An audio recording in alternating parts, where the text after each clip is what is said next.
Modal verb can का use कहां कहां पर किया जाता है।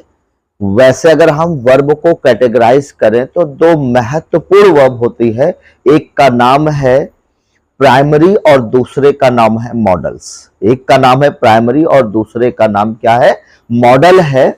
तो देखिए मॉडल के अंतर्गत जो भी वर्ब आती है आज हम लोग एक एक करके सॉल्व करेंगे और एक एक प्रॉब्लम सॉल्व करने के बाद ये भी समझेंगे कि जो मॉडल वर्ब होती है उसका एग्जामिनेशन में, परीक्षाओं में किस तरह से क्वेश्चन किया जाता है। एक्सरसाइज भी कंप्लीट करेंगे। तो चलिए हम लोग सबसे पहली मॉडल वर्ब कैन का प्रयोग देखते हैं कि कैन का प्रयोग कहां किया जाता है।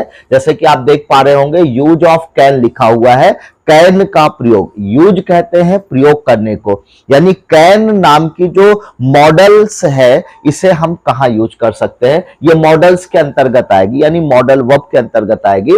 एक चीज आपको और बता दें कि देखिए मॉडल वर्ब हमेशा एक पैटर्न को फॉलो करती है और उस पैटर्न को आप देखेंगे कि जब कभी भी मॉडल्स आएगी, क्या आएगी दोस्तों, मॉडल्स का प्रयोग किया जाता है, यानी कि मॉडल ऑक्सिलरी वर्ब का प्रयोग किया जाता है। तो इसके बाद हमेशा वर्ब की बेस फॉर्म का यूज करते हैं। किसका प्रयोग किया जाता है, बेस फॉर्म का यूज किया जाता है, यानी first form of the main verb का यूज करते हैं। तो ये पैटर्न हमेशा याद रखिए, आगे चल करके बहुत ही जगहों पर ये बहुत महत्वपूर्ण रोल प्ले करने वाला है।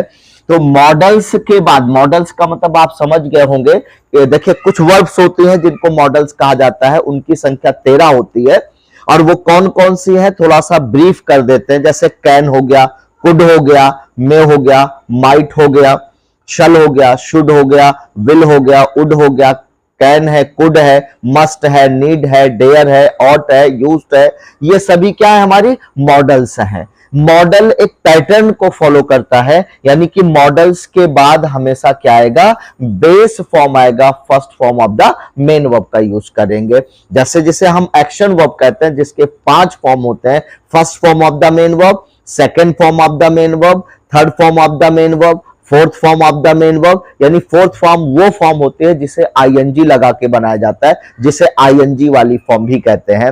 जैसे गो लिखा है, आईएनजी लगा दिया, गोइंग हो गया, ये कौन सी फॉर्म हो जाएगी, फोर्थ फॉर्म हो जाएगी।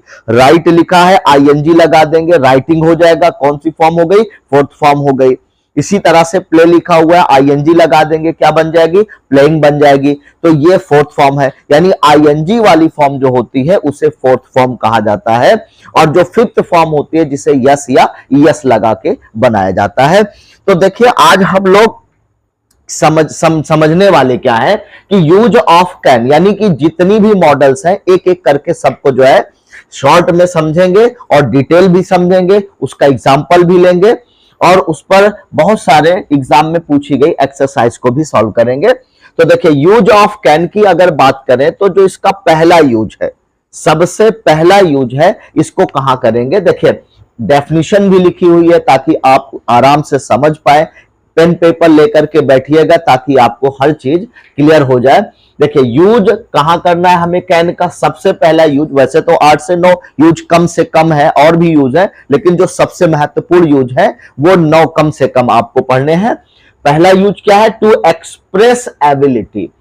तो यहां आपको ये समझना है, ये जो कैन है ना, ये कहां यूज किया जाता है, एक्सप्रेस करने के लिए, क्या, एबिलिटी, यानी जब हमें योग्यता बतानी है, क्या बतानी है, योग्यता बतानी है, एबिलिटी बतानी है। अब ये योग्यता क्या होती है, देखिए हर इंसान के अंदर काम करने की क्षमता पहले से होती है, लेकिन वो मेहनत करके अपने आप को उस योग्य बना लेता है कि उस काम को वो कर सकता है। जैसे एक छोटा सा बच्चा है, एग्जाम्पल आप समझे, एक छोटा सा बच्चा है, अगर उसे 5 किलो का वेट उठाने के लिए कहा जाएगा तो शायद उसके लिए वो मुश्किल काम होगा। 10 किलो का वेट उठाने के लिए कहा जाएगा तो शायद मुश्किल काम होगा। लेकिन वही बच्चा धीरे धीरे जैसे जैसे ग्रो होता जाता है, बड़ा होता जाता है, उसके अंदर एबिलिटी आने लगती है, उस काम को करने की एबिलिटी आने लगती है, योग्यता आने लगती है, और वो 5 किलो का, 10 किलो का, 15 किलो का, 20 किलो का, यहां तक कि देखिए आप लोग देखते होंगे कि जिम में जाने वाले बच्चे जो है वो 100-100 किलो का जो है वजन उठा लेते हैं। क्यों उठा लेते हैं? क्योंकि पहले उनके अंदर एबिलिटी नहीं होती है, लेकिन अपने आप को उस एबल बना लेते हैं, उस योग्य बना लेते हैं कि उनके अंदर एबिलिटी आ जाती है, योग्यता आ जाती है और उस काम को कर लेते हैं। एक छोटा सा बच्चा जो 1 घंटे भी नहीं पढ़ सकता है, 2 घंटे नहीं पढ़ सकता, 3 घंटे नहीं पढ़ सकता, लेकिन वही बच्चा जब धीरे धीरे तैयारियां करना शुरू करता है, प्रिपरेशन करना शुरू कर देता है, तो उसके मन में ये धारणा पैदा होती है कि नहीं, हमको आईएएस एग्जाम क्रैक करना है, पीसीएस एग्जाम क्रैक करना है, यूपीएससी करना, ये करना, वो करना, तो वो उसी के अकॉर्डिंग क्या करता है, अपने आप को ढालने लगता है, तो उसके अंदर एबिलिटी आने लगती है। तो वो जहां 2 घंटे भी नहीं पढ़ पाता था, उसके मन में लगन आ जाती है, एबिलिटी आ जाती है, तो वो 4-4, 6-6, 10-10 घंटे एक-एक बार में, एक-एक शिफ्ट में पढ़ने लगता है। तो वो है एबिलिटी। तो एबिलिटी का मतलब आपने क्या समझा? किसी काम को करने की जो योग्यता आदमी के अंदर आ जाती है, किसी के अंदर आ जाती है, तो उसे क्या कहते हैं? एबिलिटी कहते हैं। तो कैन का यूज हम कहां करेंगे? टू एक्सप्रेस एबिलिटी, यानी किसी के अंदर किसी काम को करने की जो एबिलिटी है, योग्यता है, अगर ये दिखाना है कि भाई ये काम ये कर सकता है, ये काम ये वाला कर सकता है, ये काम ये वाला कर सकता है, तो एबिलिटी दिखाने के लिए, योग्यता दिखाने के लिए किसका यूज करेंगे? कैन का यूज करेंगे। विच में बी फिजिकल, और ये एबिलिटी क्या हो सकती है? फिजिकल भी हो सकती है।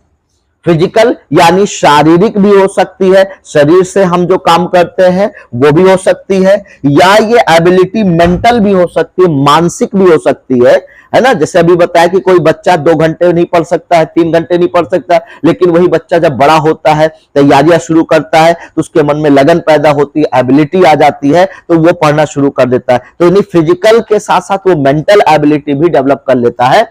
तो मेंटल भी हो सकती है ये एबिलिटी, फिजिकल भी हो सकती है, या फिर सर्कमस्टेंशियल हो सकती है, परिस्थिति जन्य भी हो सकती है। परिस्थिति जन्य का क्या मतलब है? कि जब परिस्थितियां आ जाती हैं, जब सिचुएशन आ जाती है, तब वो व्यक्ति वो काम करने लगता है, जबकि उसने उस काम को पहले कभी नहीं किया होता है। जैसे कुछ ऐसे बच्चे होते हैं जो बड़े ऐशो आराम से रहते हैं, लेकिन बाद में उनके साथ कुछ ऐसी घटनाएं, दुर्घटनाएं हो जाती हैं, जिसकी वजह से उन्होंने उस काम को कभी नहीं किया है, वो सर्कमस्टांसेस कभी नहीं रहे, लेकिन फिर भी क्या है कि वो उस स्थिति में आकर, उस सर्कमस्टांसेस में आकर के उस काम को करने लगते हैं, जिसे हम क्या कहते हैं? परिस्थिति जन्य या सर्कमस्टेंशियल कहा जाता है। तो कुल मिलाकर के आप ये समझिए कि यूज ऑफ कैन कहां होगा? कैन का यूज हम कहां करेंगे?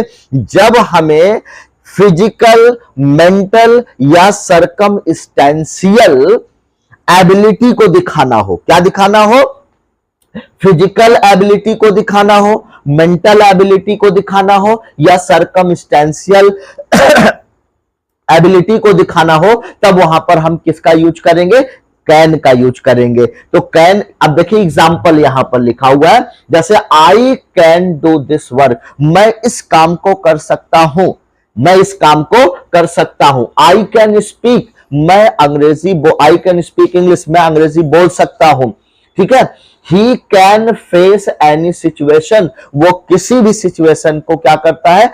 फेस कर सकता है, किसी भी सिचुएशन को क्या कर सकता है? उसका सामना कर सकता है, किसी भी परिस्थिति का सामना कर सकता है। He can solve this problem, वो इस प्रॉब्लम को सॉल्व कर सकता है विद इन एन आवर, 1 घंटे के अंदर, यानी वो इस प्रॉब्लम को 1 घंटे में सॉल्व कर सकता है, 1 घंटे के अंदर सॉल्व कर सकता है। तो यहां पर किसका यूज किया गया है? कैन का यूज किया गया। कैन क्या है? मॉडल वर्ब है। यहां पर यह बताने की कोशिश की गई है कि कोई व्यक्ति जिसके अंदर फिजिकल एबिलिटी हो, या मेंटल एबिलिटी हो, या सर्कमस्टेंशियल एबिलिटी हो, उसे दिखाने के लिए किसका प्रयोग किया जाएगा? कैन का यूज किया जाएगा। जैसे कहा गया I can do this work, मैं इस काम को कर सकता हूं। हो सकता है उसके अंदर वो स्थिति परिस्थिति ना रही, लेकिन बाद में आ जाती है, तो वो इस काम को कर सकता है। He I can speak English fluently, मैं अंग्रेजी फ्लो के साथ बोल सकता हूं। तो यहां पर यह दिखाने की कोशिश की गई है कि उसकी मेंटल एबिलिटी पहले नहीं थी, वो अंग्रेजी नहीं बोल सकता था, लेकिन बाद में उसने मेहनत की और उसके अंदर एबिलिटी आ गई, मेंटल पावर उसका स्ट्रांग हो गया, अब वो अंग्रेजी अच्छे से बोल सकता है। तो यानी जब किसी व्यक्ति के अंदर कोई ऐसी चीज होती है जिसे वो नहीं कर सकता था, लेकिन बाद में वो स्थिति बन जाती है, वो किसी कारण बस स्थिति बन जाए, परिस्थिति आ जाए कि वो फिजिकल एबिलिटी प्राप्त कर लेता है, यानी कि फिजिकली उस काम को कर सकता है, मेंटली उस काम को कर सकता है और सर्कमस्टेंशियली उस काम को कर सकता है। तो उसे दिखाने के लिए किसका यूज किया जाएगा? कैन का यूज किया जाएगा। अब उसके बाद यूज ऑफ कैन का जो अगला स्टेप है उसको समझेंगे।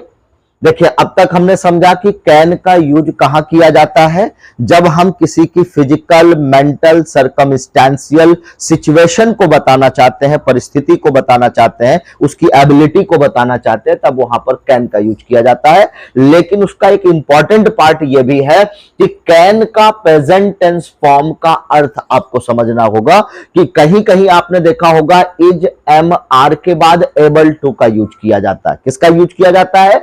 Is, am, are plus able to का यूज होता है, यानी इज के बाद एबल टू लगा होगा, या एम के बाद एबल टू होगा, या फिर आर के बाद एबल टू। एबल टू का यूज कब करना चाहिए? जब हमें किसी की एबिलिटी बताना हो, यह बताना हो कि वो इस काम को करने के एबल है, वो इस काम को कर सकता है, तब वहां पर एबल टू का यूज किया जाता है। और ये दोस्तों किसके इक्वल होता है? ये होता है कैन के इक्वल। किसके इक्वल होता है?